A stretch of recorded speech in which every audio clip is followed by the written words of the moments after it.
All right, light up those pumpkins, everybody, because we are live from HDN headquarters. Let's see who else is awake and alive out there tonight. Happy Michael Myers Monday, everybody. Welcome to it. Thank you so much for joining me. If you're new here, my name is Matt. We are Halloween Daily News, and this is Michael Myers Monday Live, our weekly gathering and hangout with fellow Michael Myers movie franchise fans and fanatics and everything in between. And we do this every week, but it's been a few weeks since our last Monday gathering. It's been 3 weeks, actually, 2 Mondays that we didn't do a Triple M live. And one was a planned week off and expected. The other was unplanned and unexpected. Did anything happen while I was gone? Any news we should be discussing tonight or anything? Any excitement around Halloween Ends? Anything like that? To all my returning friends, what's up, everybody? Happy Michael Myers Monday. Welcome back. We are back. I am back. Tested negative yesterday, so kicked the COVID. To everybody that sent a get well message or saw my post last week and everything, I just want to quickly say thanks, and I appreciate that. My wife, Sue, she also tested negative today, so successfully kicked COVID, and looking forward to getting back out in the world a little bit this coming weekend. I'm going to talk about that a little bit later on tonight's show. But it was an exciting week last week, and I appreciate you guys that did join me on our Wednesday breakdown for the HN's trailer. We're going to get to all that stuff in just a second, but first, how is everybody? I hope you're all doing well. I'm going to turn over here to the live chat, and again, if you're new, this is just how it works. I'm going to yap a little bit, and then I'll stop, and we'll take some questions, comments, and whatever else is going on in the live chat. We'll go through it like that, and we do have a few news items to talk about tonight. Not a whole lot, but we do have some Halloween Ends news, some new comments from Jamie Lee Curtis about the new film that we're going to talk about. I got some convention news we're going to talk about, an H3 reunion coming up in about a month that we're very excited to be covering, and Triple M shoutouts and all the other good stuff that you've come to love and expect here at Michael Myers Monday Live. So again, thank you for joining me. Welcome. If it's your first time, don't be shy in the live chat, or if you're watching this on a rewatch, down in the comments below. I already see some familiar names and faces popping up here in the live chat. Of course, one of our longtime channel members, Patrick Ring, in the house. Thank you for being here, man. Happy Michael Myers Monday. Tim Leo's here as well. My buddy David Suber in the house. Rob Windsor likes my shirt. Thank you. This is from Flashback Weekend 2015. Shout out to Flashback Weekend in Chicago. Thank you for noticing, ma'am. I appreciate it. Like I said, going to be talking a little bit about some convention stuff, and this was an awesome convention we did. I can't believe it was 7 years ago, but it was almost exactly 7 years ago when we were at Flashback Weekend in Chicago 2015. This coming weekend, we're back at another convention, and then a month later, we're going to be at another one, and a month later after that, and then it's October. So it's just going to be rolling from here on out. I'm going to be talking more about that in just a few. Keith A. has checked in. What's up, man? Triple M, thank you for being here. Happy Triple M. AC Fall Guy in the house as well. Excellent. ProtectSafes.com, of course. Megan says she wouldn't miss it. Thank you so much. That means so much. Phil is here as well. Thank you for being here, man. Jim, the Joseph Hopper video vlog guy. Awesome. I love it. Excellent, excellent, excellent. Happy Michael Myers Monday, everybody. Charity Loves Elvis is here as well. Hey, from Texas. Well, hello. Hello to you in Texas. Thank you as well for joining us. Thank you very much for being here. Like I said, I think you're here for a fun one. We got some Halloween End stuff to talk about, and we got some other fun franchise news and updates we're going to talk about. So, but, first off, just a little recap. Since we last gathered on a Monday night, many of you did join me on Wednesday, on Trailer Day, on Halloween-Day, July 20th. It was a monumental day for all of us fans and everybody here at HDN. And thank you if you did join me for that epic live trailer breakdown and discussion, as well as we analyzed the poster and and that new official synopsis and everything about it. So I'm not going to go into detail on all of that stuff again. We did that on Wednesday. Check that video out in full if you haven't already, or you can consume it in smaller bite-size, smaller segments, individual segments, if you prefer. That way, that's all elsewhere on this channel. But now we've had, well, not quite a week, but almost a week to let it all set in. I mean, it dropped late Tuesday. It was supposed to drop on Wednesday. They jumped the gun again.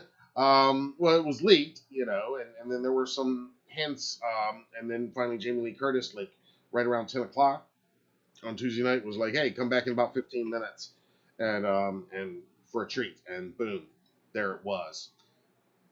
And the world will never be the same again, right?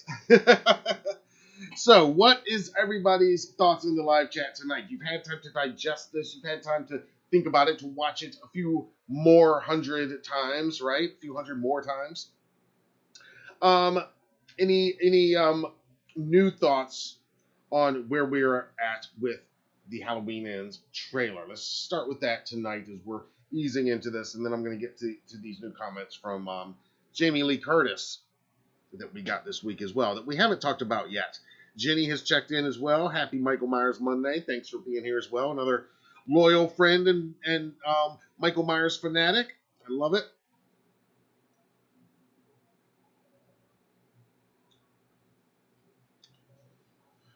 And again, not only did we get the first footage, we got the first official poster.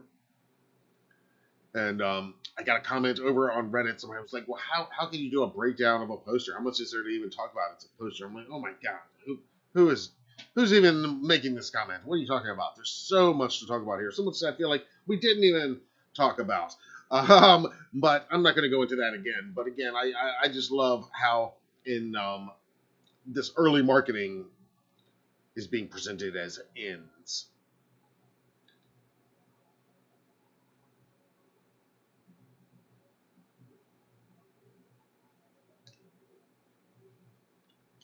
All right, and a lot of times I like to start these lives off with show and tell.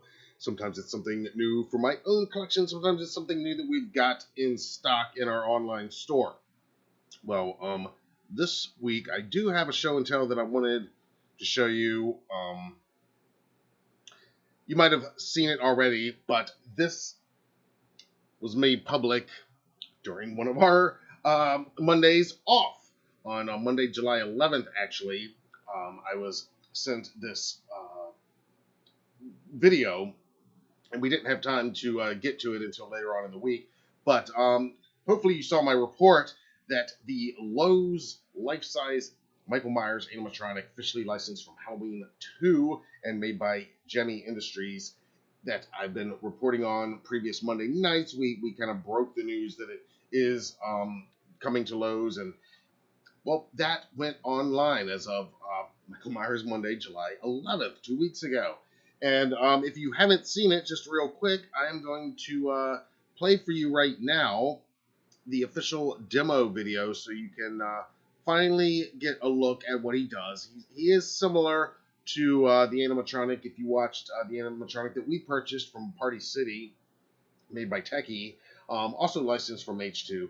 Whereas that one has an up and down motion here at the elbow. You'll see this one, it moves at the shoulder. And as I've described for you guys before, you'll get to hear it for yourself here. But the music is not exactly the Halloween theme, but kind of, I guess, Gemmy's copyright-free assimilation of something close to it. But check him out in this 30-second video. And I did add the link right before we went live. I did add the link to purchase this guy in the description of this video as well.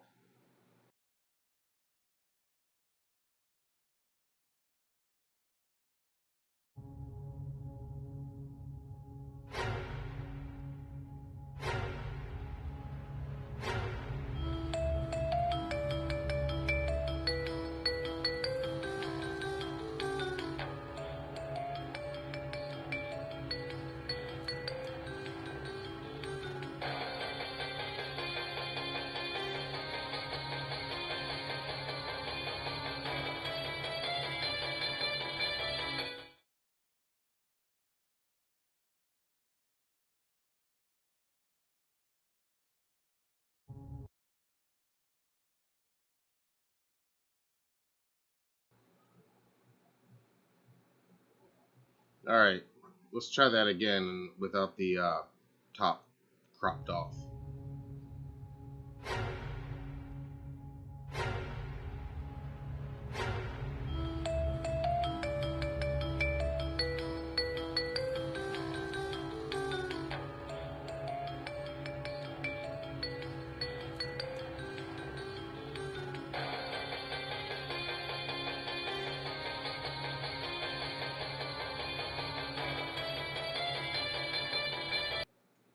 All right, so you can see what I was describing, or hear what I was describing there now for yourself.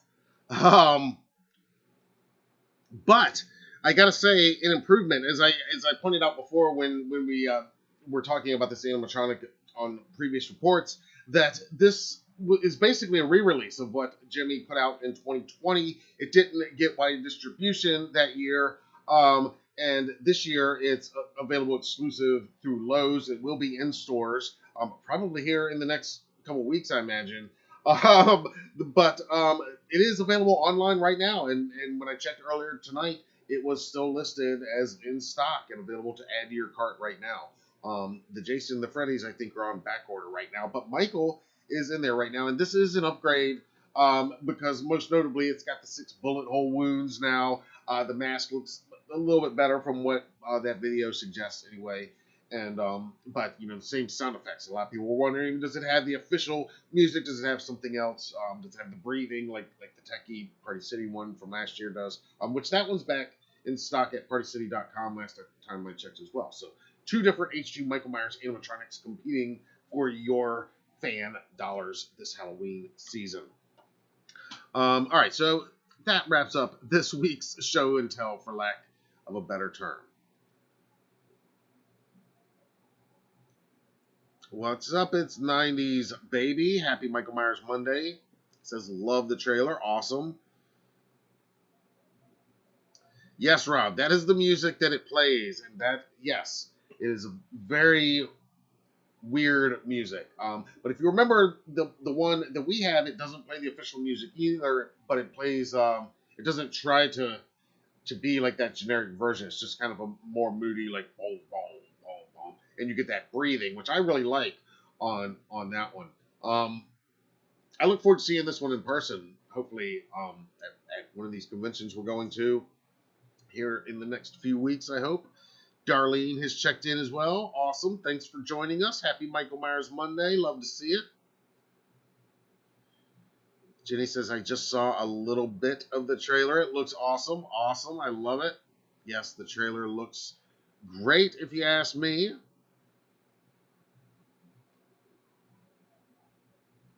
David says, was that a xylophone? Yeah, it does sound like that. It might be. That is what it sounds like.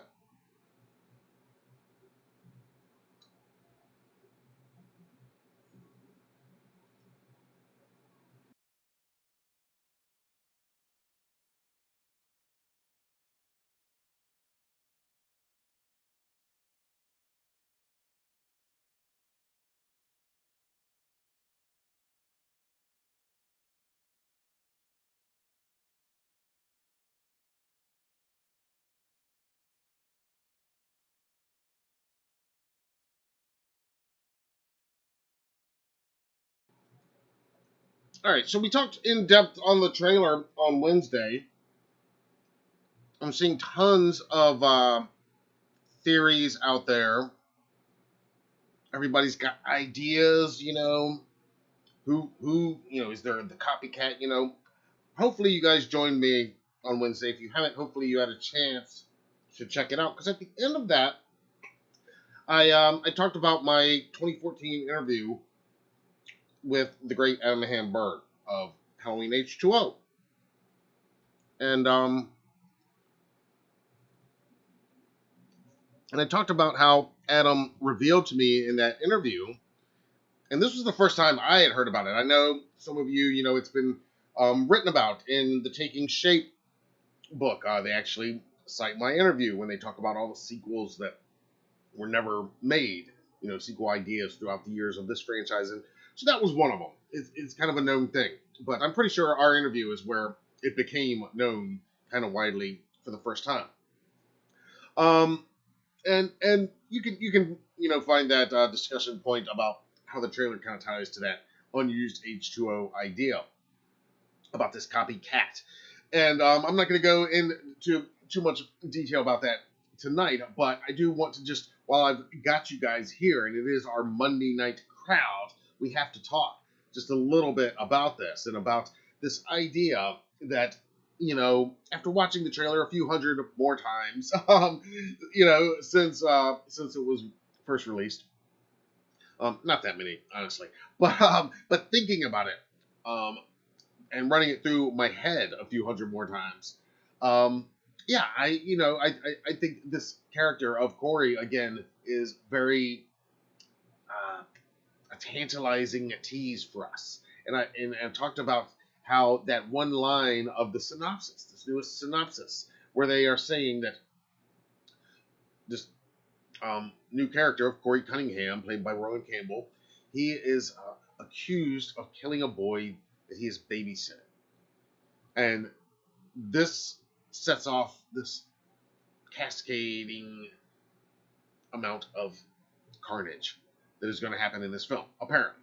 This is the official synopsis. We've talked about this already. This is not news.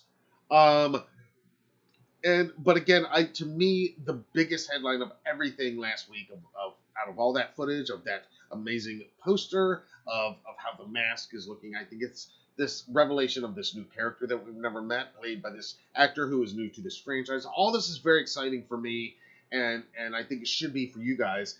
And the more I think about it, I do like that. Just with that sentence, there are a lot of possibilities that this opens up. And I think a lot of people in watching the trailer and during the breakdown, a lot of you guys were kind of jumping right to, well, this is Corey dressed up as Michael, and he's trying to be like Michael and all this. And, that is an idea. But one thing that I have arrived on, on repeated thinking, that I have to agree with some of you guys that put it out there during our discussion on Wednesday, on How Wednesday, is that I do think that Corey is, for lack of a better term, our Arnie Cunningham character.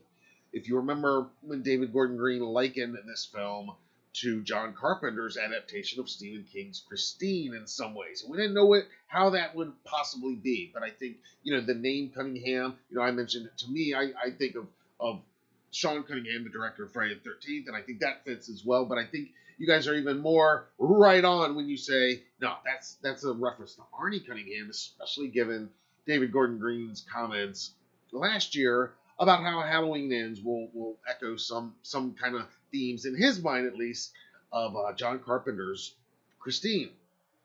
Well, all this starts to take shape a little bit more clear now that we have seen that trailer, but even more now that we've read that one line of that one sentence in that new synopsis. And I do think that, again, just my personal take on this, but I feel that this Corey character, is kind of the Arnie Cunningham character that is a bit,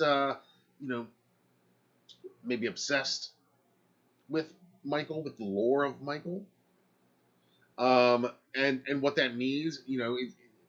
Is he a fan? Is this going to be, the filmmakers in a way kind of looking at us in a meta way, us fans? You know what I mean? Is Corey like a warped version of us? I mean, Scream is always getting very meta in their commentaries and how they, their movies present themselves and their movies about the movies and etc. Are they gonna try to do some fourth wall breaking type stuff here? I think it opens up some interesting possibilities, to say the very least. And I am not married to the concept that, oh, this guy is definitely a copycat Michael Myers killer. I just think it's exciting that this is a film that's going to explore the idea that, and I talked about this before, the history of copycats and other people wearing Michael Myers costumes and stuff like that in this franchise. And what how it's been a somewhat recurring thing on screen, and hinted at and even seen in previous films, and how it's also been a recurring thing behind the scenes. I'm going back to my interview with Adam Bird about H2O. So I do think that, this is not going to be necessarily. I'm not married to that idea that this is just a copycat Michael Myers. This is, I think it's much more that this Corey character is, if anything, my reading of it at this point, almost more of a red herring type, he's going to be obsessed and he's going to be, but he, it's very carefully worded. Let's put it that way. In the synopsis, very carefully worded how that sentence reads. He is accused of killing a boy he was babysitting. And that alone is a lot to unpack, just in that one sentence, because let's think about that for a minute. This is a young boy. A young boy, arguably Tommy and Lindsay's age, or Julian's age, from Julian from 2018. A young boy is going to be murdered. Is this how our film opens, with a murdered young boy? This already, doesn't sound a lot like the Michael Myers that we've seen over the course of the last 12 movies and 40 years. And even in this, chronology, I mean, yeah, he has no love for Tommy and Lindsay today, but I don't think, there was ever any indication, even though it's never, explicitly spelled out in any way in the original film, I think we've all kind of assumed that he didn't have a huge problem with Tommy and Lindsay. He was just, if anything, he kind of related to them. And Hawkins says it in HK that he is still mentally that 6-year-old boy. And I think I always have agreed with that. I think Loomis would agree with that. I think John Carpenter would agree with that. But yeah, the part of Michael's brain that was going to, divide, a huge part of that is still locked in that 6-year-old boy. So when he sees other 6-year-olds, but so right off the bat, though, in this movie ends our first ending that we're getting before the movie's even begun, just in this synopsis. They're telling us a young boy is dead, and his babysitter, this new character, is accused of killing. Full stop right there. That's headline worthy within this franchise. Headline worthy within this franchise. So much going on just within that sentence. So that's why, I was geeking out about just the introduction of this character. And we get very little of him in that trailer. And yes, you can slow it down and you can freeze frame. And I think some shots, it does appear to be him in certain shots, even in having confrontations with Michael. You can't really make it out real clear.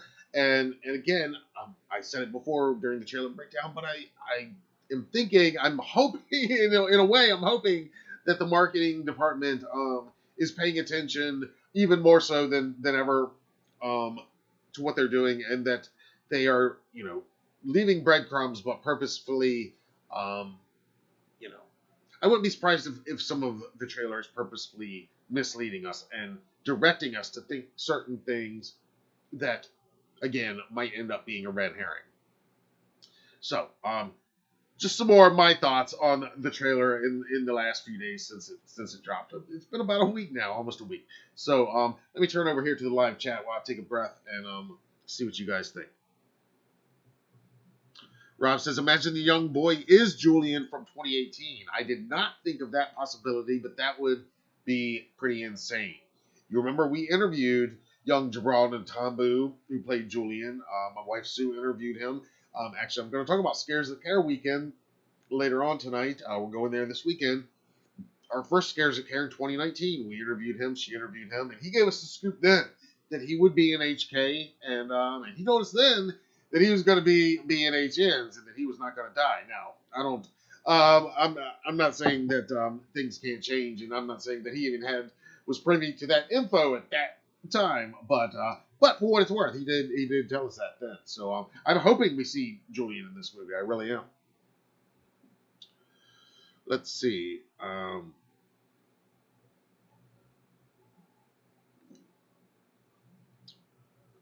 What's up, Young Major? Happy Michael Myers Monday.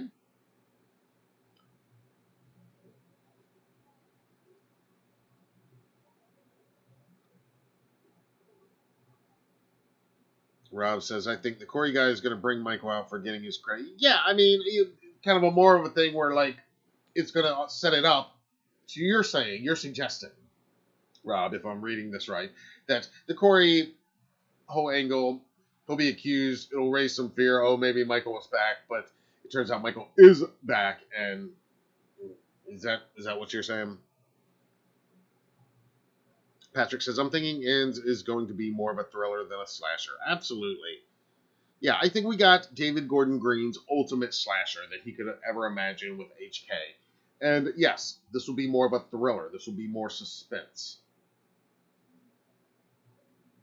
And in these comments we're going to look at from JLC in just a second, she's talking about some of the other differences as well.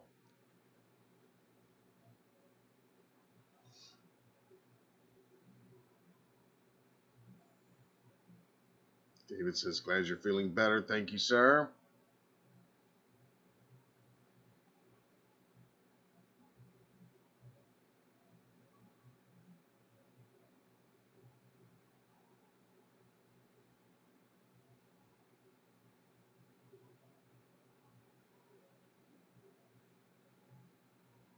Don, as well, has watched the trailer at least 199 times.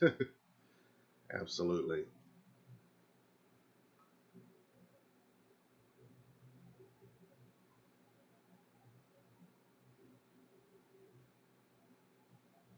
Craig suggests there's something about his mask, Michael's mask, and thinks Corey steals it and brings Michael out of hiding. That could be. Nikki says Julian isn't listed on IMDb for the cast of Halloween Ends. Well, they have been able to keep a few secrets, thankfully. I haven't checked IMDb, and again, that can be changed by different people. But I would like to know some of these other new cast members that we catch glimpses of in the trailer. We know Rowan is playing Corey, but I'd love to get to know some of these other cast members, and we're going to be looking forward to getting to know them when the time's right. All right, let's talk about Halloween Ends for just a minute. Since the trailer dropped, we got yet more new comments from Jamie Lee Curtis talking about her final performance as Laurie Strode. Spoiler warning. Some of these comments might possibly be construed as spoilery. I don't think so, but and I don't think it's very different than what she said before. But in all fairness, she's talking about filming some scenes that she describes as being very pivotal scenes. So if you don't want to know anything about those scenes, look away, mute, or maybe just bring up another tab for about the next 10 or 12 minutes, and then come on back and join us for the rest of the live.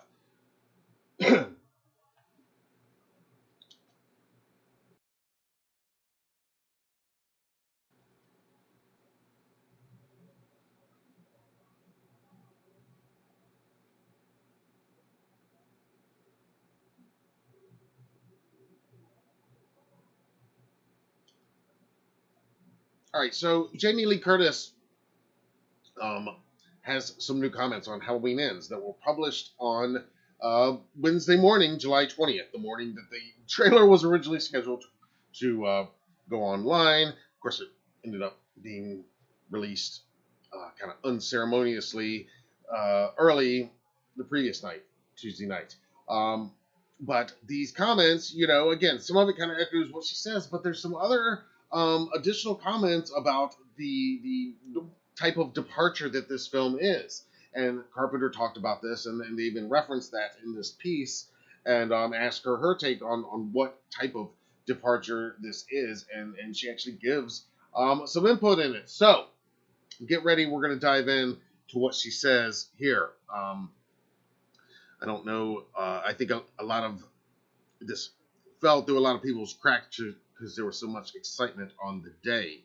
But again, this comes to us from people.com, published on July 20th. A new conversation with Jamie Lee Curtis on her final time playing Laurie Strode in the upcoming Halloween Ends. And we're going to go right down here to what she tells people about Halloween Ends, and which is David Gordon Green's finale Halloween film, but Jamie Lee Curtis has said that it will be her last time playing this character that she has played now for 44 years over the course of, this will be the 7th film in which she portrays Laurie Strode. So Jamie Lee Curtis tells people, quote, well, endings are a bitch, and endings are very difficult to do in a very satisfying way. She goes on to say, quote, the last shot was a night shoot, and I was in a car. It was a close-up of me in the car, and when we got out of the car, it was 4:30 in the morning. There was the picture of my face on the screen, and I realized that was the last image of Laurie Strode after 44 years of portraying her. Isn't that amazing? And it felt very satisfying. I think people are going to lose their minds, end quote. But that's not even all that she tells people in this piece, as they insert a shot from Halloween Resurrection promo shoot. That film released 20 years ago this year. This month, as a matter of fact.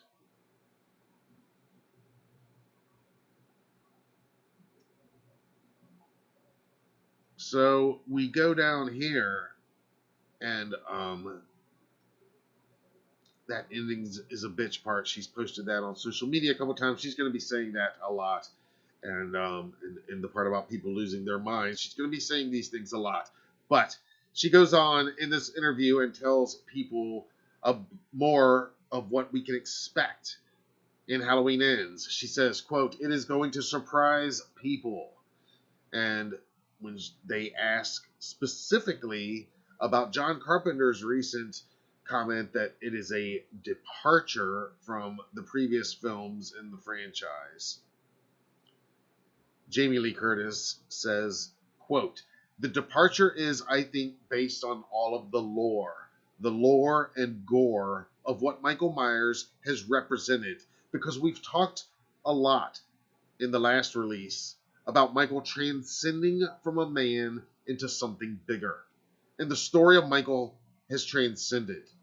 Michael Myers has become something much bigger than a man, and I think what's been really interesting is that we've figured out, David Gordon Green and his collaborators, a way to make a very satisfying movie about human beings and the nature of evil. It's dark, for sure, but the world is dark right now.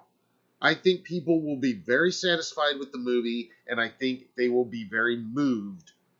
They're going to lose their minds. End quote.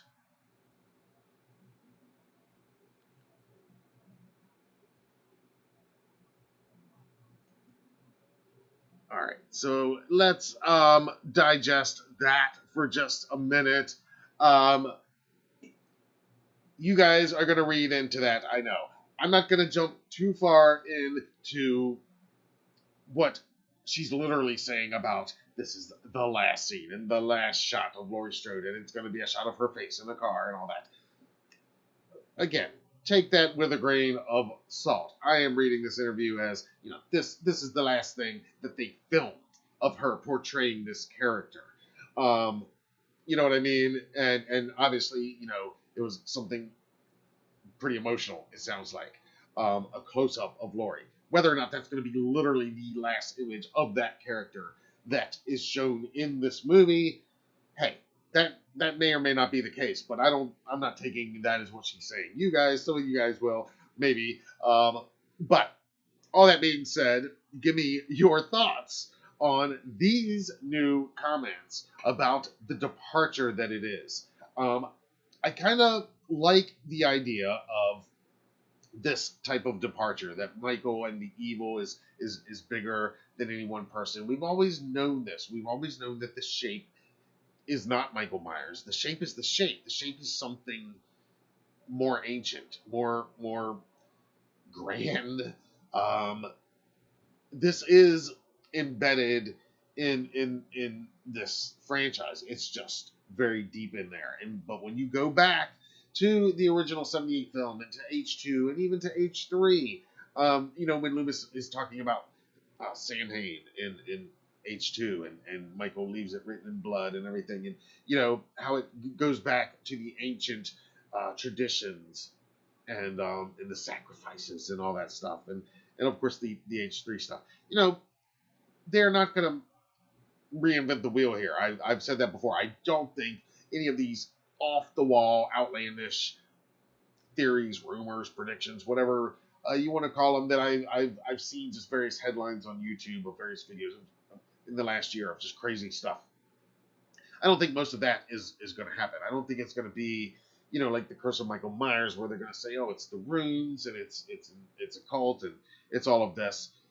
I don't think it's going to be anything like that. But I think these comments give us clear indication that when we are told that this is something a little bit different, and that Michael Myers is not really the only threat here, there you go.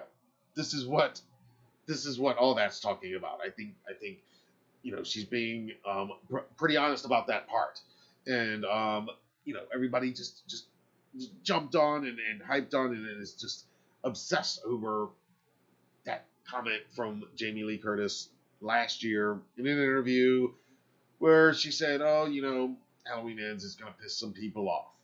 And everybody, oh, what's that mean? She's gonna piss off the fans. It's gonna piss off the fans. It means. I've told you guys over and over. Don't obsess over that. Number one, Jamie Lee Curtis is not a horror fan, and she says that all the time. So she doesn't know what would make horror fans happy or pissed off.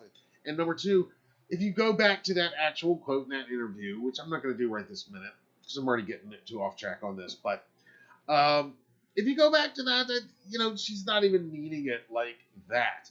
I mean, and here's the other thing is what she was talking about at the time, the script she was talking about in that interview, I guarantee you is not, I guarantee you that went through changes from that time and to what was actually filmed. Not to mention what may or may not have changed when they went back for additional filming a few weeks ago. So, but these are definitely some tantalizing new comments, and again, taking all of this with what we saw in that trailer, with what we are seeing in that synopsis, that one Corey sentence, the Corey Cunningham question, the question of Corey. But again, I'm hoping that they handle this well with this character, and it's not just he's not just brought in as a super obvious red herring, and it's dispensed with super quick. I hope it's like there are legit threats here, and from what she's describing, it sounds like there will be. It sounds like the the transcending of evil that they're talking about in HK. We are going to see that manifest a little bit here. All right, tell me what you think. Like I said, those comments were published on the same day, on Halloween's Day, and they were published over at People. Let's see who else is. Let's see what you guys are saying.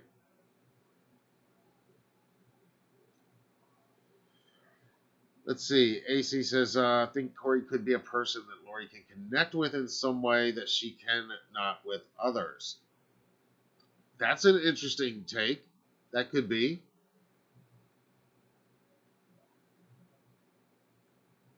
It occurred to me at one point, if he's kind of got this obsession with Michael, let's say, almost a fan in a way, maybe a weird commentary on us fans, I don't know. But, maybe he's got a relationship with Allison then, and maybe that goes bad when she realizes that, yeah, he was more interested in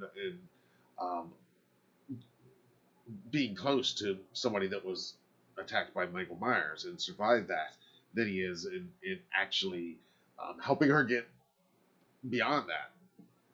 Just a thought. But going along those lines of what you're saying.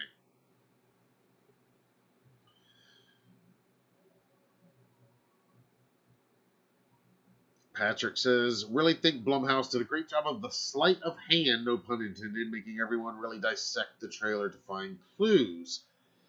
Yeah, I mean, I said in the breakdown with the trailer, I got to believe. I am proceeding with making the conscious choice to believe that the marketing team at Universal learned from HK. They learned that, okay, they are going to dissect everything in this trailer. They're going to break it down, and if there are spoilers, they're going to spot them. So if we're going to put stuff in here, we've got to be conscious of that.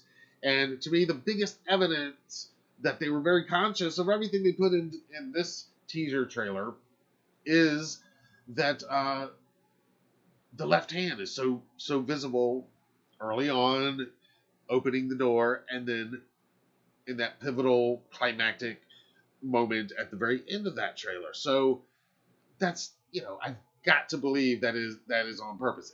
If not, then we're dealing with something else here entirely. And we'll talk about that on October 15th after we've all seen the movie. But for now, yeah, as I said during the breakdown, I'm gonna consume this official marketing and play along and hope that they are know a little bit better the game that they are playing this year than last year. And I think they do. I think you're absolutely right. I mean, I think that sleight of hand, as you put it, I think that's all very intentional, as we said on Wednesday.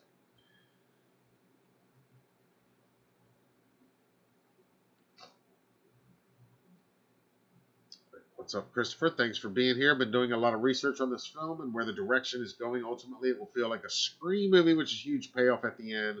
No spoilers. Yeah, no spoilers here.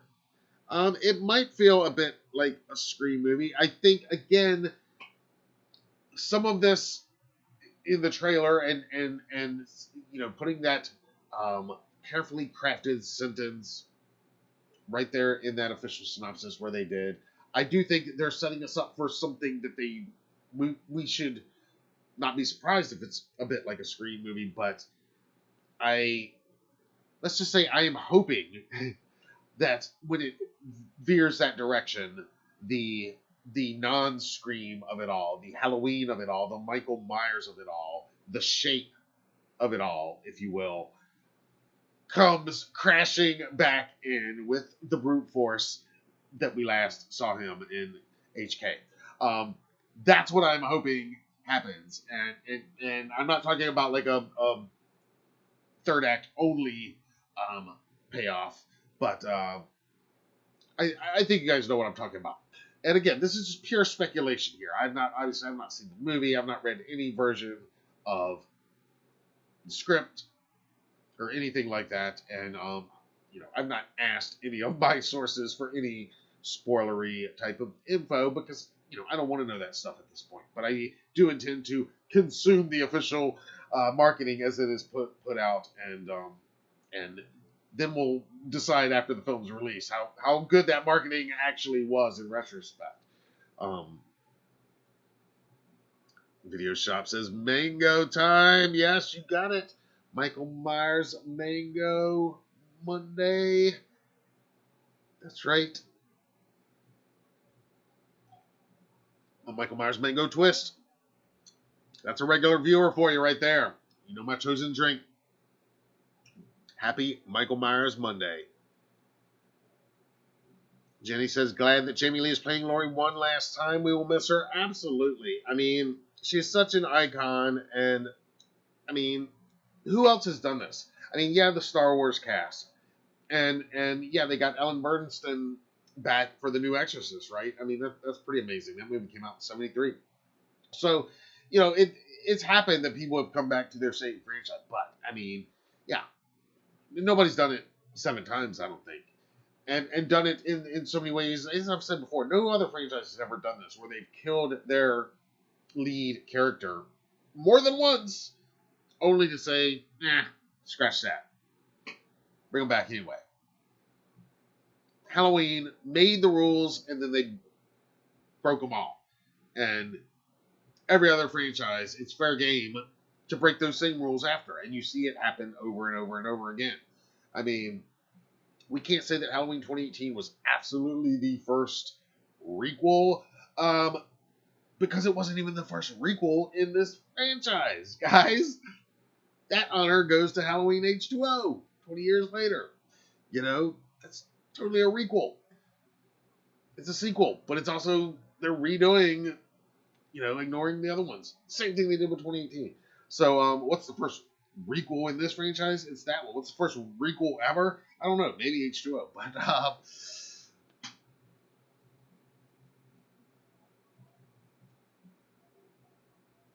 Secret Hand Steak. Yeah, I hear you. Brett says, I would love if there wasn't another trailer, but I'm sure there's going to be another one. It's business. Yeah, I mean, they'll definitely release another one. I mean, I would be shocked if they didn't. And there will be, the inevitable TV spots and all. But again, I'm fingers crossed, hoping that they're going to keep it to a bare minimum and keep the big reveals tight to the vest. Again, just my own personal thing. I think, the Corey character is a very exciting prospect because of the different possibilities. So the more they keep that open and the various possibilities of, could he really be killing people and it's not Michael? Or could he really, just be a fan and it's Michael, but he's like weirdly taking credit for it? Or could it be something totally different that we're not even seeing here, which would be the coolest option, if you ask me.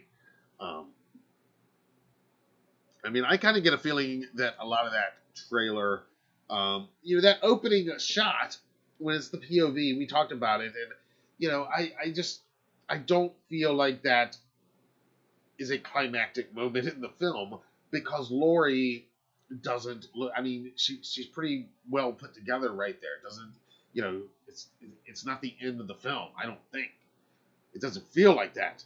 When I'm watching it in the trailer, it feels, like maybe something more in the beginning of the film.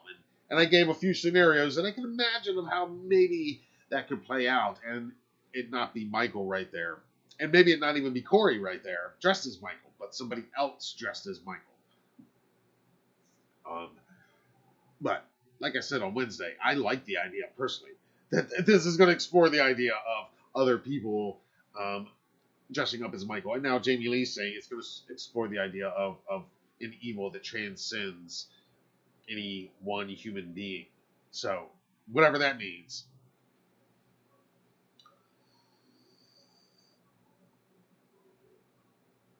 Yeah, I don't know how old Ellen Bernstein is, Rob, but yeah, she's getting up there. But yeah, they went to her in Georgia and filmed her scenes, and they haven't even started shooting The Exorcist yet. They're going to start shooting that in September, but they've already shot her stuff because they wanted to get that done when they could and work around her schedule.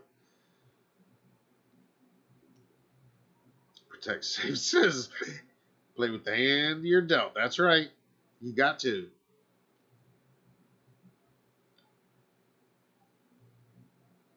Halloween, the night you won't forget. What's up? Happy Michael Myers Monday. Drop Grandma's iPad. Feel so bad. Yeah, don't drop Grandma's iPad. Hopefully it's still working.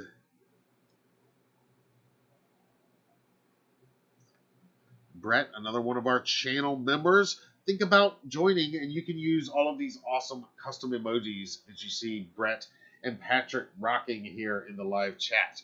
You can see when you join, you get a cool badge next to your name when you're in live chat or when you do comments. And it's going to change with each month.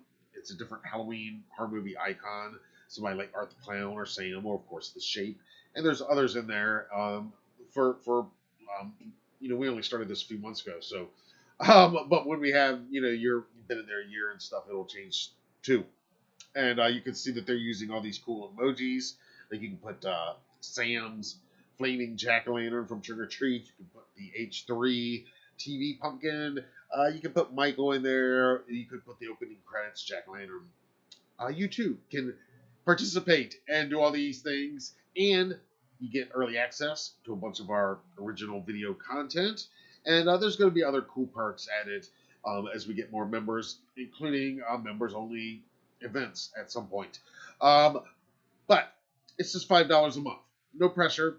Doesn't change anything. You're still going to get everything for free here that we always do. But it's really just a way to offer us a helping hand, help keep the lights on and the power on around here at HDN headquarters. But you just hit the join button down there. It'll explain everything. It's just $5.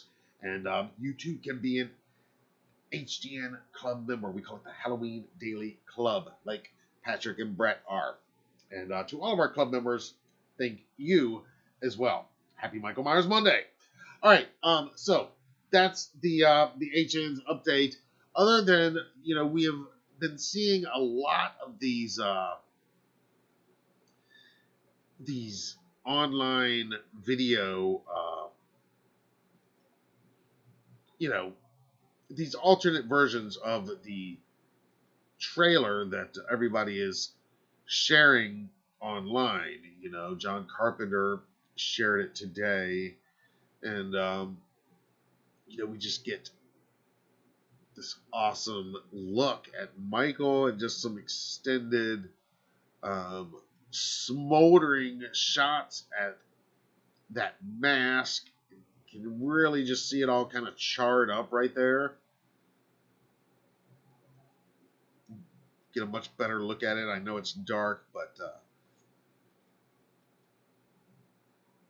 and I just love the blaze still kind of left over, even though it's 4 years later.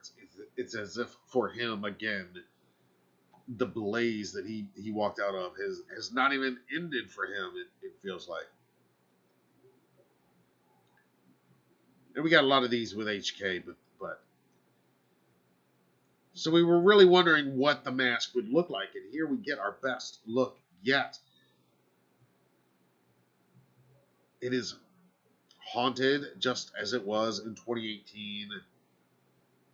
All the HK damage is there, but now it is cooled.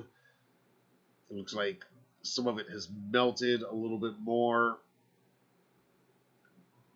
All semblance of the original, like, pale whiteness of it, it seems now has really just been consumed by damage and ash and blood, and yeah, it's just stained, never to be unstained. And you can see the hair there. He's got a new streak of missing hair there going right up the left side, it looks like, too.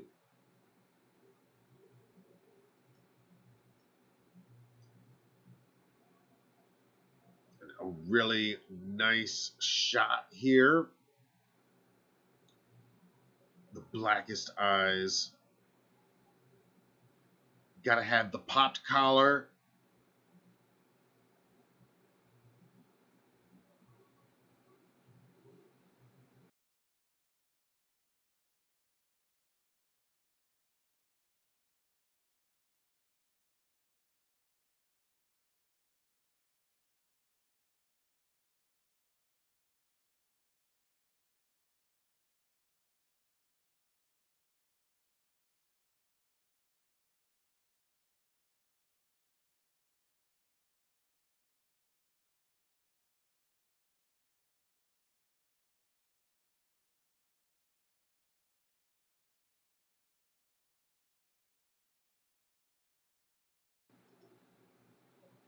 But I love this nice, slow, smoldering look.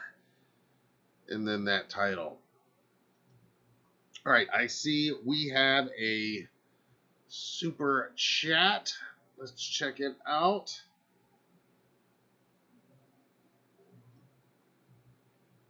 Yes, from the greatprotectsafes.com. He says, maybe, I hope not, but just like a lot of superheroes are turning from men to women, could this be happening with our hero? You mean, could there somehow be a female Michael Myers copycat in here somehow? I've not really considered that, but again, my immediate thought when you say that, my immediate reaction is, again, everything that's old is new again. Everything that's old is new again, right? I mean, that's my immediate thought. This is a franchise that, it does tend to revisit and sometimes somewhat recycle some ideas that it has explored previously. So, do I think it's outlandishly impossible that that could be? No, I do not. Um, I don't think that's what's happening in Halloween Ends. If I'm just gonna make a prediction, I don't think so. But would I be on board with it? I mean, it all depends on how it's handled. But yeah. I mean, I could definitely be on board with it. I mean, I'm somebody that would still love to see a proper sequel, requel to Halloween 4.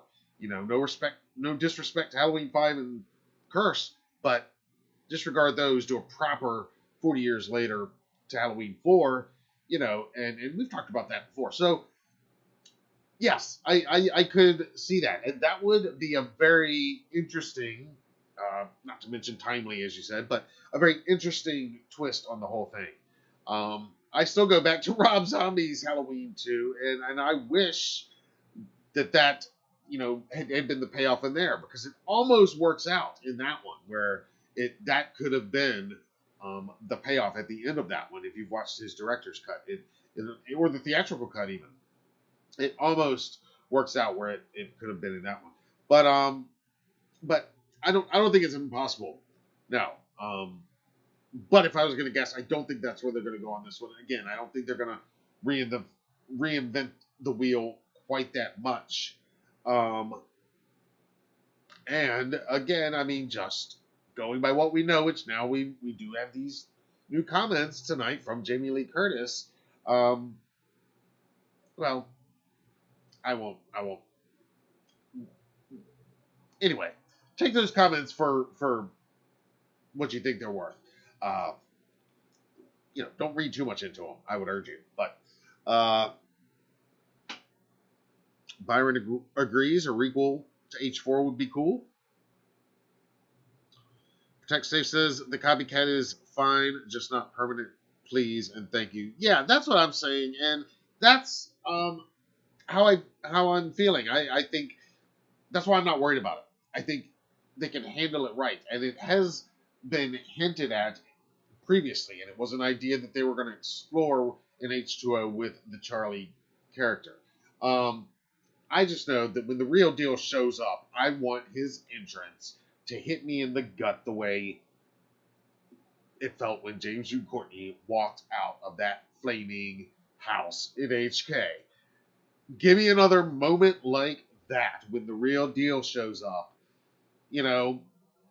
Because that's what I always said about Resurrection and Freddy, played by Busta Rhymes. He has his big moment. I talked before on Wednesday during the breakdown about other copycats, other times that characters have dressed like Michael, even mocked Michael, sometimes mocked Michael to Michael, none more so than Freddy in Resurrection, right?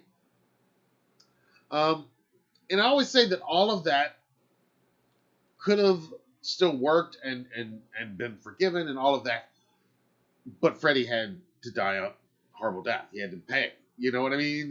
You don't get to talk shit to Michael Myers, dressed as Michael Myers, and still kick Michael Myers' ass at the end of the day. That's just too much. That's just too much. And that's where the failing in that scenario, if you ask me. But I don't think they're going to fail in that scenario with HNs. I'm hoping they're not going to fail in that scenario with HNs. No, I think they're going to get it right this time, and I could already kind of see it in my head that if they get it right, yeah, it's going to be a Goosebumps type moment for us.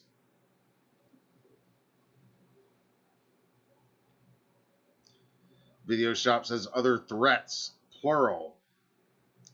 Yeah, that's something else. I mean, again, I just go back to, they put out that trailer and they put out that one sentence about Corey Cunningham in the synopsis for a reason. You know what I mean? I mean, they want us to go in with that bit of knowledge. So you can read into that as you will. A lot of people saying Glass Hill. My hot take is it's the radio tower. Um, Glass Hill, that would be cool to go back there. I mean, we know we haven't talked in a while about that Dr. Mathis character, but we know that Michael O'Leary had announced when they were filming that he was cast as Dr. Mathis, and I talked before on previous weeks about who Dr. Mathis is in the HK novelization, and of course he's mentioned in the beginning of that movie, and they go a tiny bit deeper in the actual novelization about him. And then Stevie Mathis is actually referenced in the original Halloween 2, 81. So I'm hoping that this Dr. Mathis is in fact that same Stevie Mathis in this alternate Haddonfield.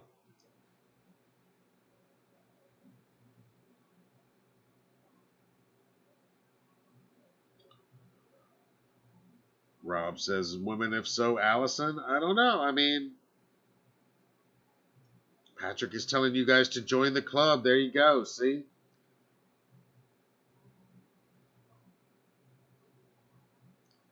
Video Shop wonders if the shots in the security fences in the trailer could in fact be the perimeter of the radio tower. I know that a lot has been made, a lot of theories about what the radio tower significance will be. Where this comes from, if you don't know, is David Gordon Green says in his commentary for the Halloween Kills extended cut on the Blu-ray, he says that they digitally placed this radio tower in the film after they were done filming as he was putting together Halloween Ends, because he realized that he was going to use this radio tower in that film, and so he wanted to start laying the groundwork for that by showing it in the background of a number of scenes throughout HK, including the flashback to 78 scenes right on through. So it's seen prominently throughout that film, and ever since David Gordon Green said that, everybody's been like, well, what could this significance be? To answer your question, do the security fencing, we see at least that one good shot of one of the new characters up against the fence kind of screaming and all. It's kind of a cool shot. Yeah, I think that could be. Are you suggesting that maybe that's where Michael's been hiding out around there? Maybe. I mean, he's been somewhere for 4 years. He couldn't have been, so far out of town, I guess. But we did get some set photos. Remember, if you'll remember, there were some photos that surfaced from Savannah that of what appeared to be the radio station that we're gonna visit during this film at some point. So yes, I do think there's a good chance that it's a perimeter around that radio tower.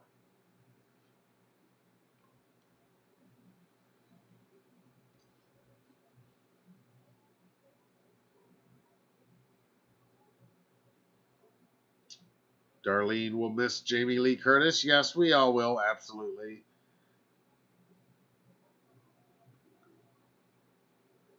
Anthony can't wait to hear the new score. Yes, Carpenter's score. That's one thing we didn't get nearly enough of in the new trailer. And one thing that I didn't talk about really hardly at all during the breakdown. But yes, I have said before that, these films, HK might be divisive. These films in general, all the films in this franchise are somewhat divisive. Everybody has their own favorites. And a lot of it is kind of your entry point for it or your taste at the moment. But I've said before that I don't think anybody has said that these soundtrack scores for 2018 and Kills are anything less than phenomenal. And I think we don't talk enough about it because it's just like such a given that, well, of course it's going to be amazing. It's going to be, Carpenter. I mean, I'm listening to his Firestarter score all the time right now to get hyped up for it, because it does sound like what they're doing for these last two Halloween movies. It very much. I haven't seen the new Firestarter yet, but I've heard every track on the soundtrack, and it's badass.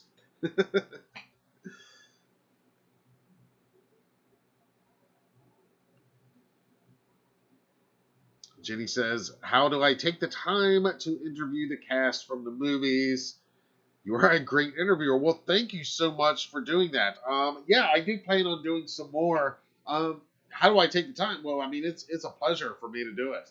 You know what I mean? Like, I've said before, I'm a fan of these movies, of these actors, of most of the people that I interview. I mean, um, and I've been privileged not just to meet, but in many cases to have these conversations with some of my heroes and some of my favorite just performers. Within this franchise and outside of it. So how do I take the time? Hey, I wish I had more time to give to doing it. I would do it all the time. And we do have some more coming. We got obviously a lot more uh, coming in the next couple of weeks as everything gets going on. So thank you for that, and thank you for that compliment. That means a lot. I love doing those interviews. I'm always just you know nervous inside, geeking out. Uh, like most of you guys when you meet them, because I am just like you guys. I'm just lucky enough to be able to meet some of these people, and in a lot of cases be able to have a cool conversation with them, which is awesome. Protect safe, maybe escapes like in Shawshank through the sewer. Maybe it could be. All right. Real quick, we've got a couple merch updates. I just want to make sure you guys saw. Um, these were up on the website, and I don't know if you saw them here, but last week after the trailer dropped, Funko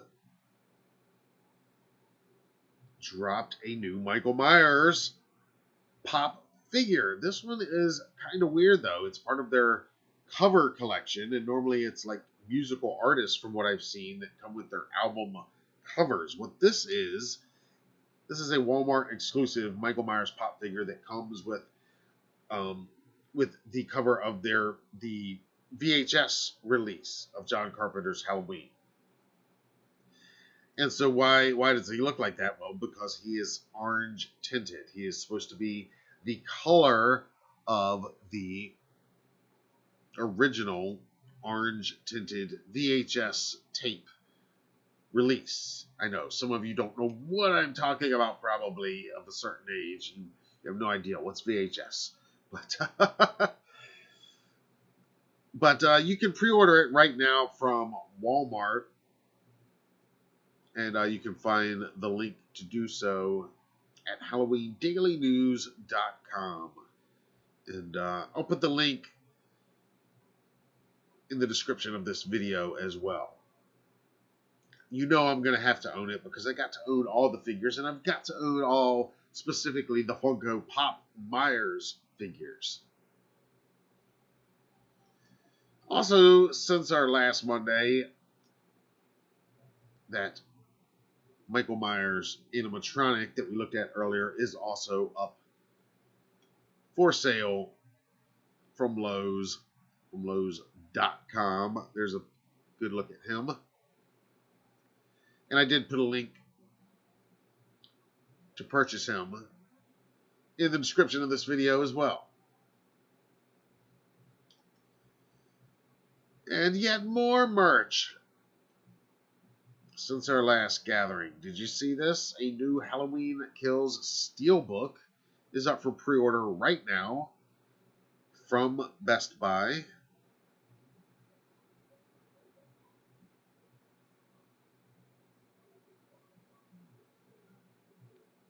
And this is slightly different than the Best Buy Steelbook that was released in January. This one, it's basically the same, but the color scheme on the cover is reversed.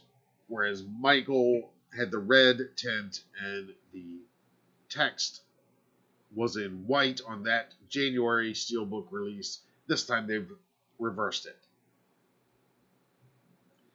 And again, you can find the link to pre-order this new Best Buy exclusive HK Steelbook also right now at HalloweenDailyNews.com.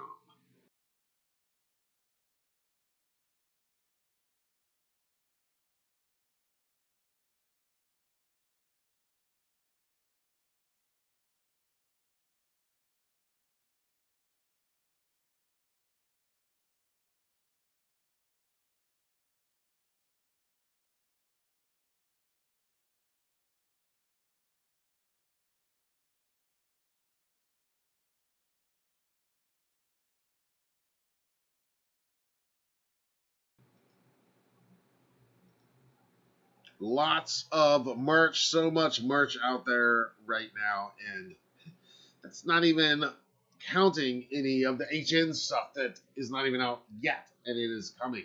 You know, Fright Rags is going to do a collection. You know, Neca is going to have the figure, a couple figures. And of course, Trick or Treat Studios is going to have that brand new officially licensed mask. Now, I did inquire just a few days ago with our sales rep at Trick or Treat Studios about when we can begin taking pre-orders, because usually that we're allowed to do that pretty soon after the mask is revealed in the trailer. Universal never lets them allow pre-orders prior to that. So that's going to be coming up anytime now. I did get an answer, but it wasn't. The answer is no answer. They have no answer right now. That was the response, I should say. The response was they don't have that answer at this time. So I can't tell you exactly when the mask is going to go up for pre-order, much less when it's going to ship. But it ain't going to be long. I can promise you that. It will not be long. And we here at HDN, we have already pre-ordered our wholesale shipment, so we will have that mask. Will be among the first in the country to have them in stock prior to the film's release, of course. So once we can take pre-orders, think about ordering it from us, and I'll send you a free HDN sticker in the box when you do. Speaking of free stickers and masks and all that good stuff, now I'm going to plug our upcoming tour, if you will, our summer convention tour that we are about to embark on. Yes, fresh after kicking COVID, we are now hitting the road for what we're hoping are not going to be super spreader events. But no, we're very excited because we are hitting the road starting this weekend for our first convention in about 5 months since Man Monster Party. This weekend, we're going to be in Williamsburg, Virginia for Scares That Care Charity Weekend. I've talked about this before here, but this is an awesome convention. It's a horror convention. It's got all the stuff you love, celebrity guests, Q&A panels, costume contests, makeup contests, all that good stuff. World-class vendors, artists, all that stuff that you know and love from every other horror convention. But what makes this one different and special is this one is for charity, and it is a truly heartwarming event. A lot of charities, you give money to them, and you know it's going to a good cause because they say it is, but you don't really know exactly what your specific dollars are doing. Scares That Care is not like that.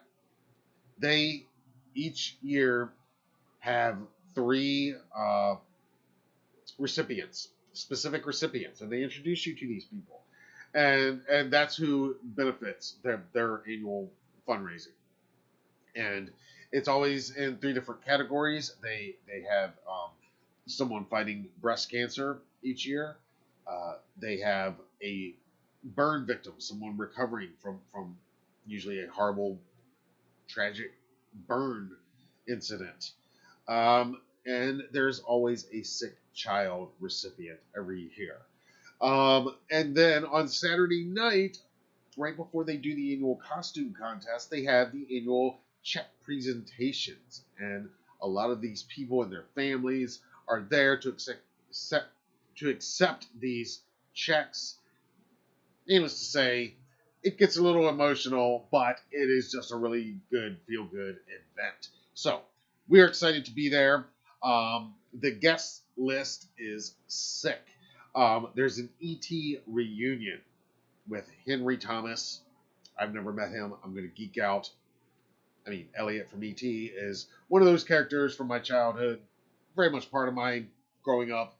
Kind of like up there with Luke Skywalker and Daniel LaRusso and Marty McFly. You know, they're like... so, very geeked to meet him. But that's not all. He's joined by Robert McNaughton, our friend, who we met at our very first convention we ever attended over 10 years ago. And it's going to be great to see him again. Casey Martell, who plays one of Robert's friends in the film. And the great Dee Wallace, who, of course, plays the mom in E.T. So a whole ET cast reunion happening at Scares That Care. And of course, Dee Wallace, also part of this wonderful franchise, playing Laurie Strode's mom in Rob Zombie's Halloween '07. She's a horror icon, you know. You know her from Cujo, Howling, and Rob Zombie's upcoming Monsters movie. Yeah. But that's just the tip of the iceberg.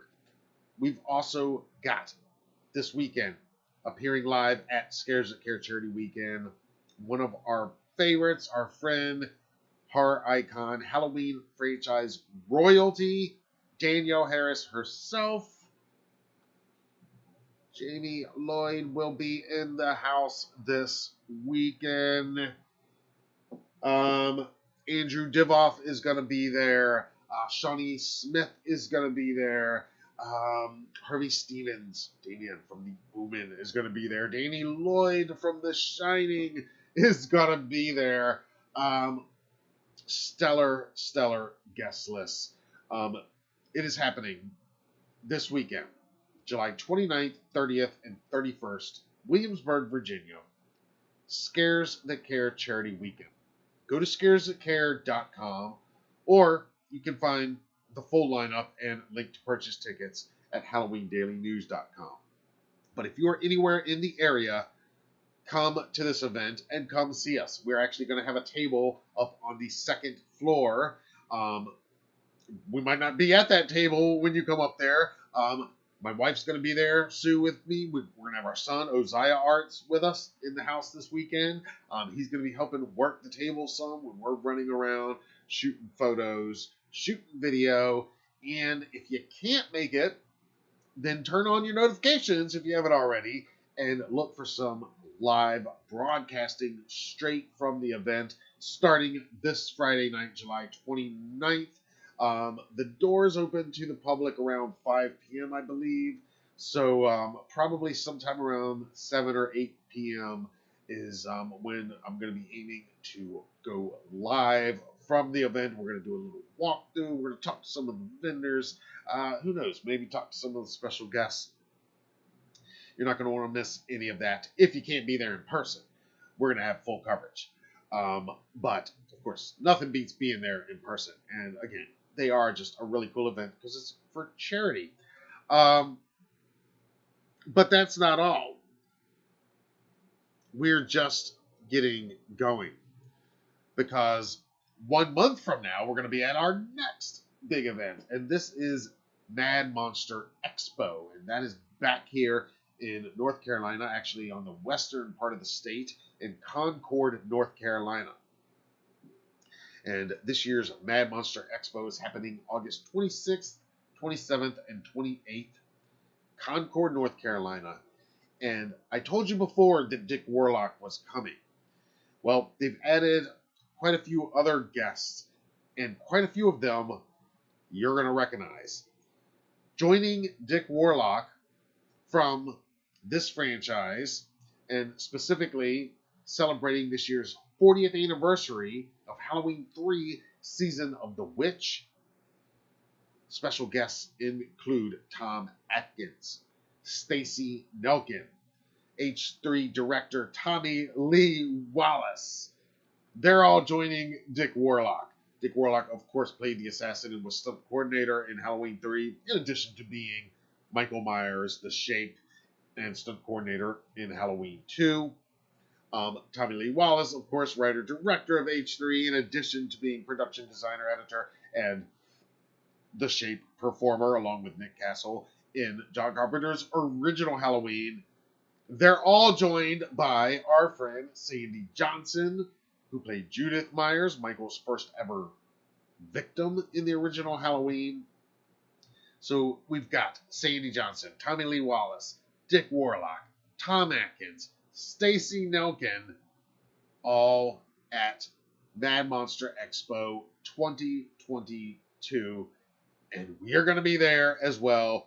We're going to be bringing you full coverage.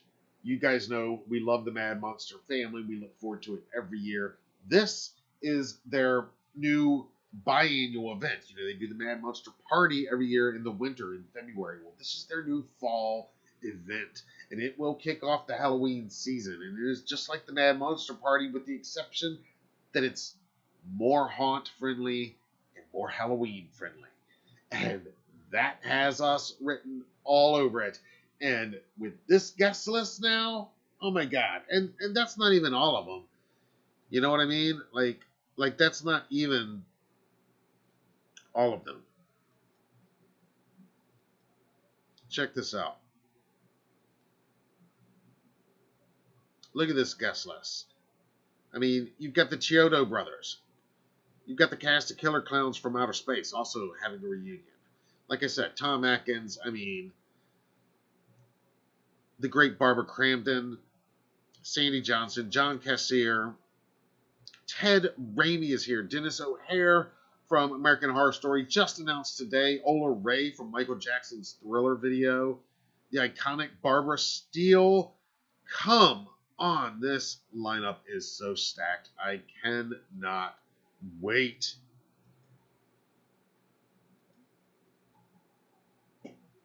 You can find out full details and get your tickets to Mad Monster Expo at madmonsterexpo.com. And you can also find our preview for that event as well at halloweendailynews.com. And last but definitely not least, our upcoming convention tour will bring us back to Virginia, this time to the Hampton Roads area, the Hampton Roads Convention Center in Hampton, Virginia, for the 3rd annual Haunted Screams Expo. And this is an all Halloween, all haunt horror event, unlike any other. It is hosted by a cosplay character known as Latrim to Soul. He claims to be from hell, and he hosts the entire event. Guests that are coming this year, they've got a bunch of guests, including Brad Laree, who of course played The Shape in Halloween Resurrection. Many other guests. You can see the full lineup that they've announced so far at hauntedscreams.com, where you can also get tickets or think about coming and showing your stuff as an exhibitor as well. I happen to know that they still have room for more exhibitors. And again, just like Mad Monster Expo, just like Scares That Care, Halloween Daily News will be there. We will have a table there. We will have a booth. We will have Michael Myers masks, Universal Monsters masks, Halloween decor, everything we've got at our online store and more for sale. And if you can't be there, then you're going to want to be right here tuned into the HDN channel for all 3 of those events, because we have exclusive access. When it comes to Mad Monster Expo, we're the only official media allowed on the convention floor, the only professional photographers allowed in the Q&A room, in the panel room. At Haunted Screams, we have exclusive access, including backstage VIP access. We can get you closer to this event than anybody else. And it's all starting this weekend with Scares That Care. So, needless to say, a little bit excited to be getting out there. If you're watching this and you're going to be at any of these events, come and see us. Come by our table. We're going to have some trick-or-treat treats like we always do. We're going to have plenty of hand sanitizer like we also always do. We're going to have plenty of cool stuff for sale. And we're going to have free Halloween Daily News stickers. Free. While they last. And look for me. If you don't find us at the table, you'll see Sue and myself running around with our cameras throughout the event. And be sure to say hello. And if you're a regular viewer, I would love to meet you and hear from you, or see you again if we've met before. So be sure to say that as well. Hey, watch the channel, watch Triple M, whatever the case may be. So we are looking forward to that.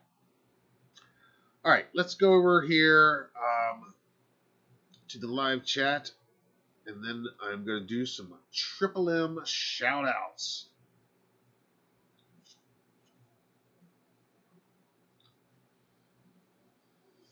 Rob says, damn, I'm jealous you guys get to meet tons of people. Boston, nobody comes. Yeah, Stacy Nelkin ate at my restaurant. I got an autograph. Very cool woman. Super nice. Yes, we met her. Again, one of the reasons I'm wearing this we previously met Stacy 7 years ago at this event. And yeah, the fact that she is going to be there at this H3 reunion at Mad Monster makes it just super awesome. Of course, you guys know how much we love the great Dick Warlock. It's going to be so amazing to see him again. Tommy, I mean, just, oh, Sandy, I haven't seen her since our interview last year that we did for the channel. She was one of our very first video interviews that we did here on the channel. So, going to be just really amazing and cool to see all of them. Very excited for that. And yes, we are very lucky to be able to go and see all these people.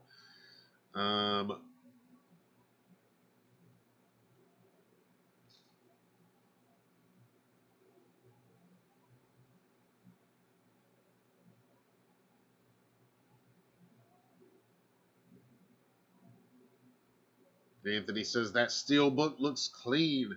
Yeah, it looks good. Like I said, it's the same artwork that they did release in January, but the color scheme is reversed.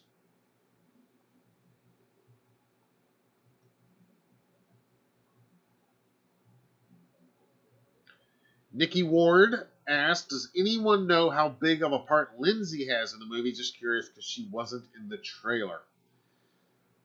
That is a good question. I'm wondering that too, honestly. We didn't see her at all in the trailer. And I would have thought that maybe during that moment where we get the montage of quick flashes of the 78 film and then the 2018 film and then HK, and then we get our first quick glimpses in the trailer just very briefly of Allison and of Frank Hawkins. I would have thought that maybe they'd give us something with Lindsay at that moment. But yeah, no sign of her. We know she was on set. We know she did film something, but that is a good question. I do not know the answer.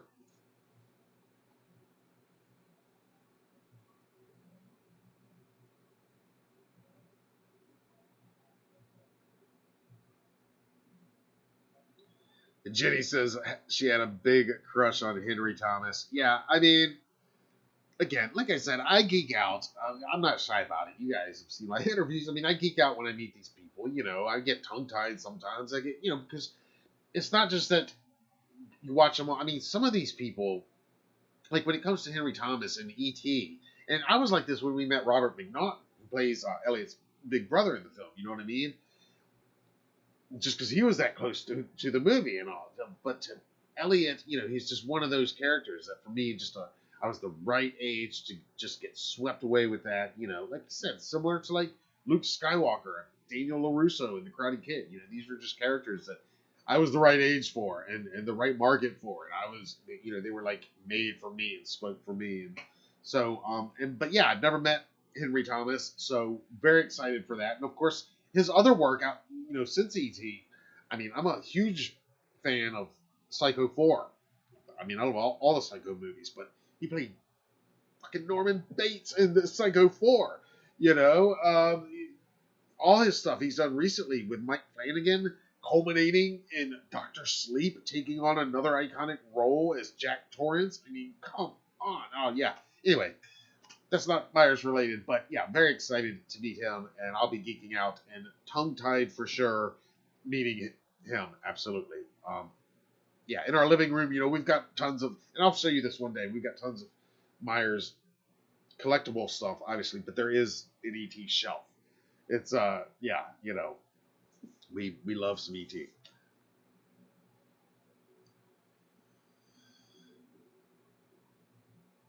Rob says, Scares to Care sounds like a lot of fun. Yes, it is. It's a ton of fun. It is a smaller convention, which is kind of cool because it's a little less crowded, a little more intimate, which is cool. You can actually talk.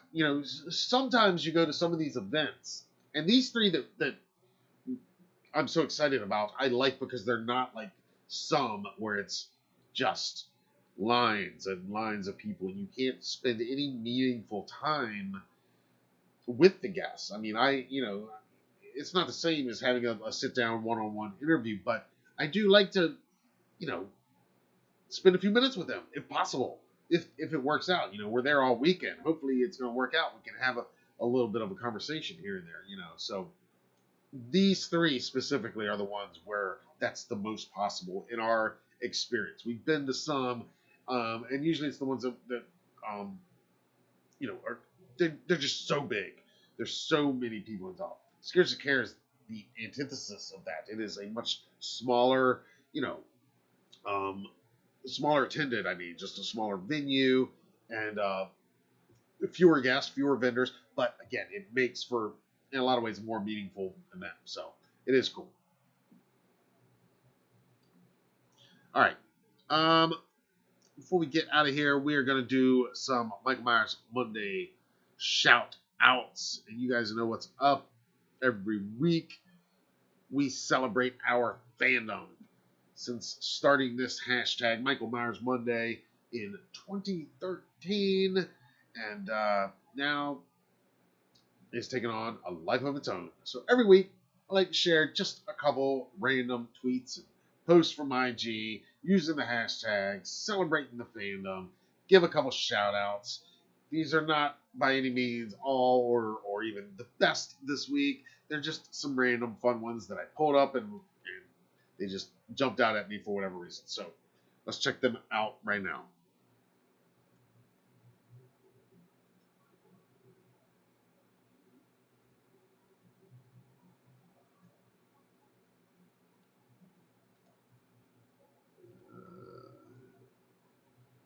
All right. All right, starting off over here on good old Twitter. This is from Brandy Bryant at Ink Masturbator. Says, I noticed hashtag Michael Myers Monday was trending, so check this Halloween themed tattoo I did. And y'all know I love some Halloween ink. Look at that. Wow, that has got everything. It's got original 78 Nick Castle Michael. You've got Zombies remake Michael in there as well. You got more 78 Michael at the top of the stairs. You've got Rob's young Michael clown mask. You've got Jamie Lloyd in there.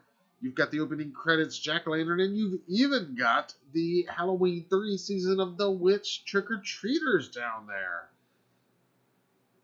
Yeah, I gotta say it's perfect and just a little taste of all the best things. The only thing they're missing now, I think, is they would have to go and, because this was probably done pre-2018, I imagine.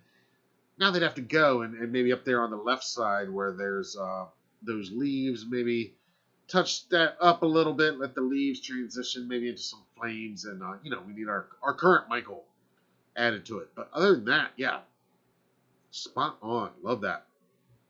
Also from Twitter, this is from Toys Hyperdrive at Toys Hyperdrive, using the hashtag. And y'all know I love my Michael Myers figures, my collectible figures, my horror figures. This is the Laurie Strode Ultimate, made by Neca. And some damn good toy photography here. I really like that. Love what you can do with these figures. And this one comes from the Halloween verse. Oh no, we are always plugging the Halloween verse, the larger Halloween verse. There are so many parody accounts of every character you could ever imagine from this franchise. Follow the Halloween verse. And this meme, it's an oldie but a goodie. Me enjoying my weekend. Of course, that's good old Ben Tramer crossing the street. And then here comes Monday slamming into me. Like one of Haddonfield's finest. That's what I mean about everybody making Triple M their own. You gotta love it. Alright, moving over to Instagram. There's a familiar face. This is posted by a movie guy 14 who got to meet our buddy James Jude Courtney this past weekend at the Houston Horror Film Festival.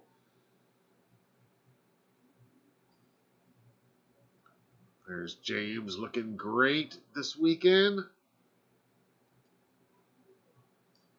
And I had to share this one. Again, child of the 80s, grew up watching Masters of the Universe. He-Man doing his I Have the Power thing. This was posted today by Chew Bubblegum and Kick Ass. But as you can see, credit goes to Frank's Kid. And on Instagram, that is at Franks_kid. I love this.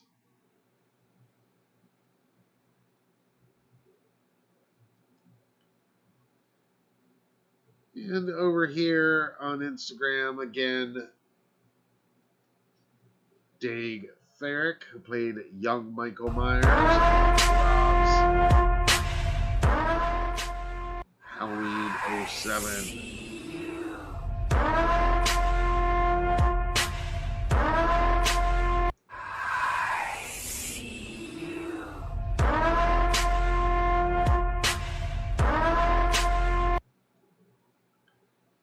Love seeing Dag always participate every week. Showing some Triple M love. And another Michael Myers performer who rarely ever misses a week. That is our friend Tyler Main, who posted this image on his Instagram account earlier today. Of course, from the set of Rob Zombie's 2009 sequel, Halloween 2. In the caption,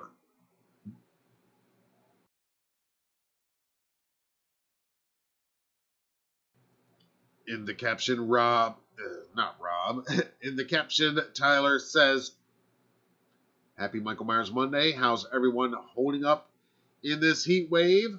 The hair and beard were out of control here in this behind-the-scenes shot. I was melting doing work in the yard today, but I was remembering how cold it was in Atlanta when we shot this. Here's lucky me in Carhartt coverall and mask with beard for insulation. Poor Scout was in a tiny dress and ripped stockings. Sorry, kiddo."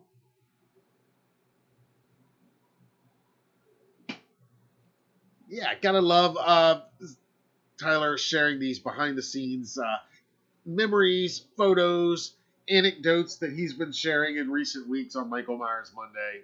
I love that. Like I said, I love anybody taking some pride in the hashtag, because it was just that. It was just a way to, celebrate the fandom, make Mondays suck a little less, make them a little more killer, you know what I mean? And so here we are. And it was that fateful day in August of 2020, in the middle of everything that year, where it was like, let's see what happens if we just jump on here live and talk to the camera and talk to the YouTube audience out here. Because this channel, while it's been around for 10 years, just like HDN has, longtime subscribers know that mostly this channel, prior to 2020, it was our convention coverage, which we still do and look forward to doing. But it was our convention coverage, and it was the Hallow hunting, Halloween store decoration hunting, and then coverage of our own events that we've put on over the years, our film festival and our own Halloween parade and stuff like that.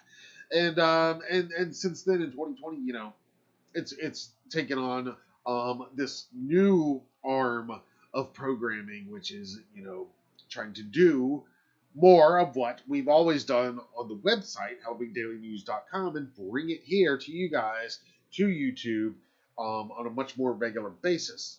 And that wasn't something that we've done, but now we've been doing it for about 2 years. So, been a lot of Mondays thrown in there between then and now. So it's been fun.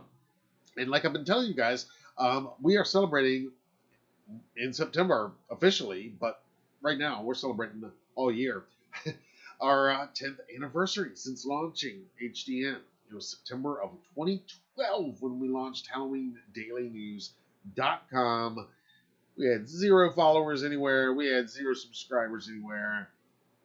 And ever since then, every single day, we have been celebrating the season and the shape. Every day. Halloween daily. So, if you're new here, or if you've been here for any portion of that 10-year span, I'm glad you're here now. You're in the right place, and thank you so much. You're going to hear me say that a lot. over the next couple weeks as we continue to look back with some fun flashback stuff from our archives. We're going to continue to share stuff like that. And, you know, as we continue to celebrate this milestone with you guys. All right, I'm going to check in the chat room one more time.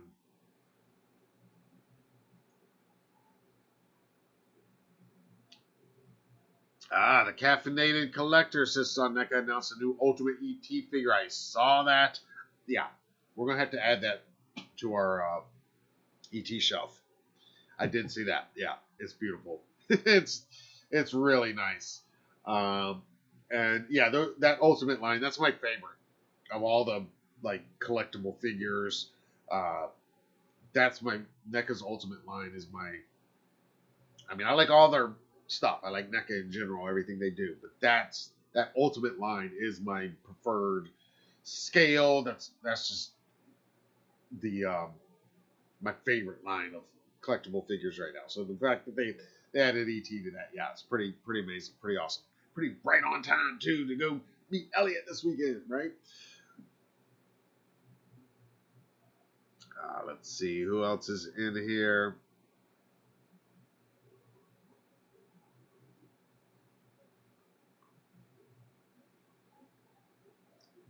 Butter Cookie is checked in. What's up?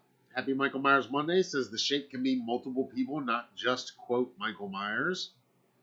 I like that.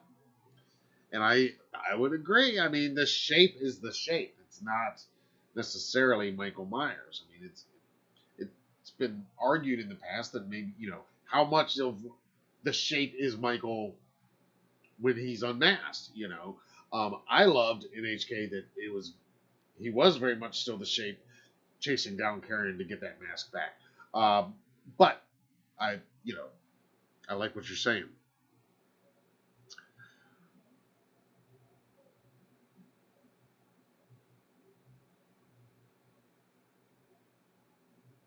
Jenny remembers Tyler playing Sabretooth in the X-Men movie. That's right. Yeah, he was a great Sabretooth in that movie, I thought.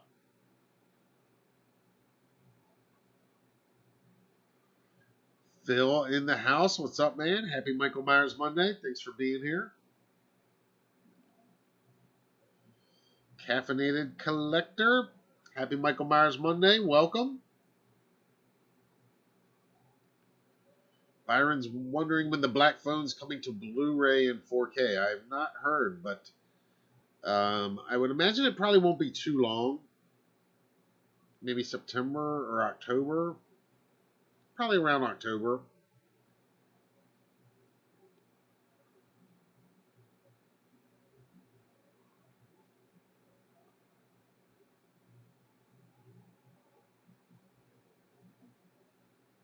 Andromeda says, who thinks all endings the public will see are fake? Interesting. You mean like purposefully leaked fake endings? Is that what you're suggesting? Hey, I would love for that. If they're going to be that careful with preventing the actual ending from getting out, then good. I mean, I'm all for that. I don't know if they're going to go that far to protect it, but I would hope so. That'd be great.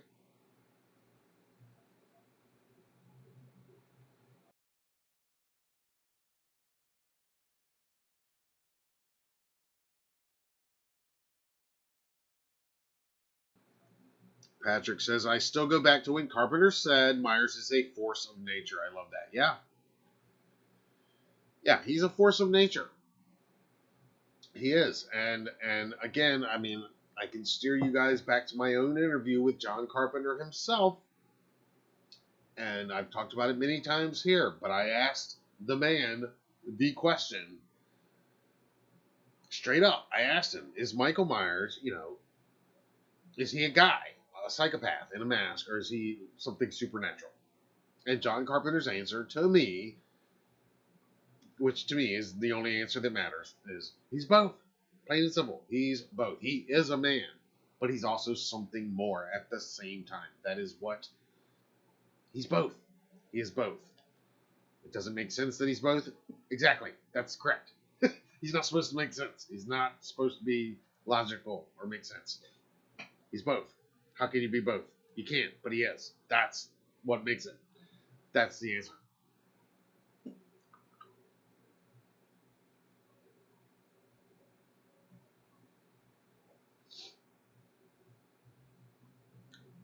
Romeo is checked in. Happy Michael Myers Monday, man. Thanks for being here.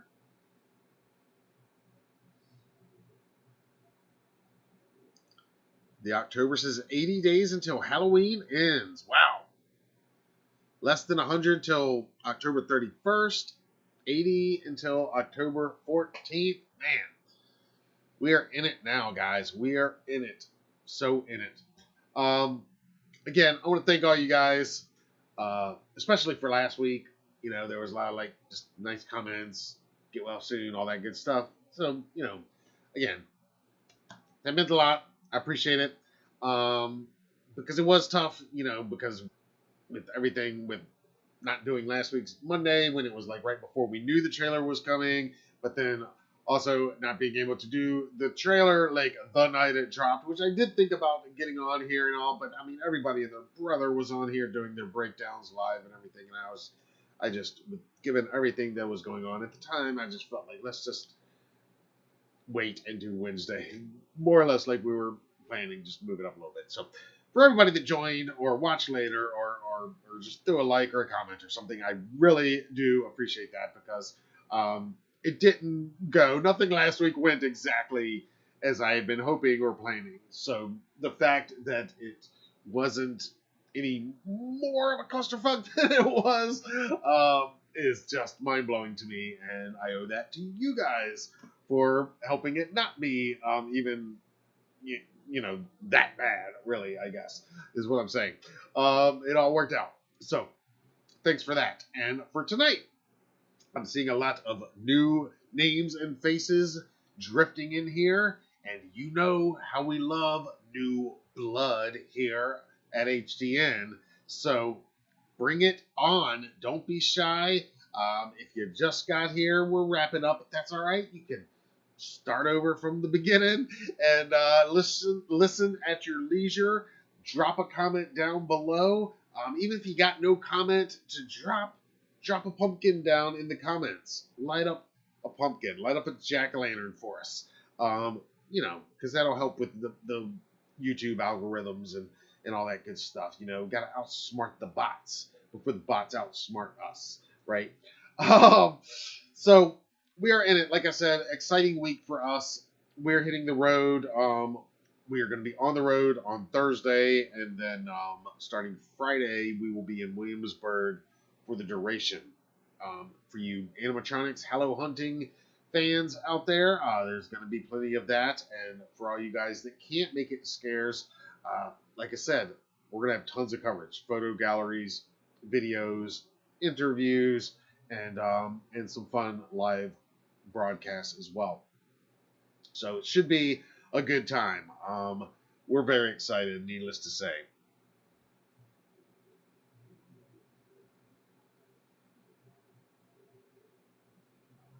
Anthony's wondering if ends will have a high kill count. Not as high as kills. Not as high as kills. I mean, I'm guessing. I don't anticipate it'll be as high as kills.